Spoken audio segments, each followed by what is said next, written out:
प्राचीन काल में किसी सरोवर के किनारे एक टिटहरी और एक टिटहरा जोड़ा बनाकर रहते थे। सरोवर के पास ही किसानों के खेत थे। सरोवर से जल निकालकर वह अपने खेतों को सींचकर फसलें उगाया करते थे। एक बार उस टिटहरी और टिटहरे का जोड़े ने एक किसान के खेत में घोंसला बनाकर अपने अंडे दे दिए। समय पर अंडे फूटे और उनमें से दो नन्हे से छोटे बच्चे निकल आए।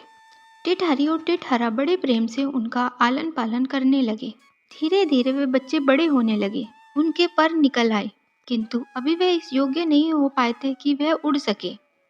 एक दिन टिटहरे ने अपने दोनों बच्चों से कहा, सुनो बेटे, इस खेत के आसपास कई किसानों के खेत हैं। इन खेतों में फसल पककर तैयार हो गई है। अब किसान आएंगे, फसल को काट लेंगे, हमारे रहने का स्थान असुरक्षित हो जाएगा। तुम ऐसा करो कि जब हम अपने भोजन की तलाश में बाहर चले जाएं और पीछे से इस खेत का मालिक आए तो उसकी बातचीत ध्यान से सुना करो। फिर उससे तुमने जो कुछ सुना हो उसे हमें बता दिया करो। दोनों बच्चों ने ऐसा करने की हामी भर दी। एक दिन टिटहरी दंपति शाम को जब अपना भोजन करके और दोनों बच्चों के लिए भोजन लेकर घोंसले में लौटे तो बच्चों ने कहा, आज इस खेत का मालिक आया था। वह खेत के चारों ओर घूमता रहा, एक दो स्थानों पर खड़े होकर देर तक खेत को घूरता रहा। वह कहता था कि फसल अब कटने योग्य हो गई है। आज गांव चलकर लोगों से कहूंगा कि वे मेरा खेत काट दे।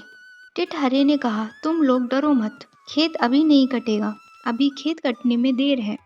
कई दिन बाद जब एक दिन टिटहरा शाम को अपने बच्चों के पास लौटा तो दोनों बच्चे बहुत घबराए हुए थे। वे कहने लगे, अब हम लोगों को झटपट यह खेत छोड़ देना चाहिए। आज किसान फिर आया था। वह कहता था कि गांव के लोग बड़े स्वार्थी हैं, वे पहले अपना अपना खेत काटना चाहते हैं। कल मैं अपने भाइयों को साथ लेकर इस खेत की फसल को काट लूंगा। टिटहरा बच्चों के पास निश्चित होकर बैठ गया।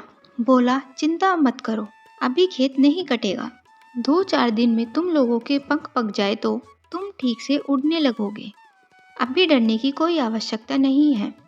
कई दिन और बीत गए।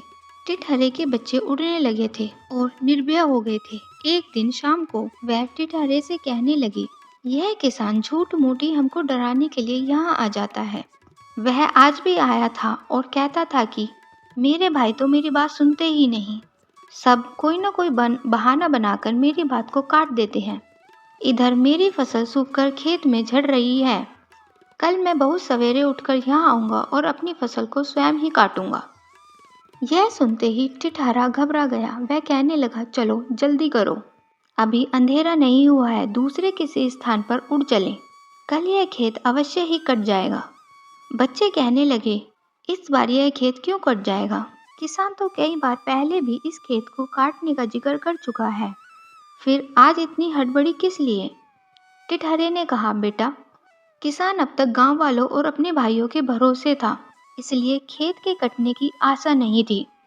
जो दूसरों के भरोसे कोई काम छोड़ता है उसका काम कभी भी समय पर पूरा नहीं होता, लेकिन जो व्यक्ति स्वयं काम करने के लिए तत्पर रहता है उसका काम कभी नहीं रुकता।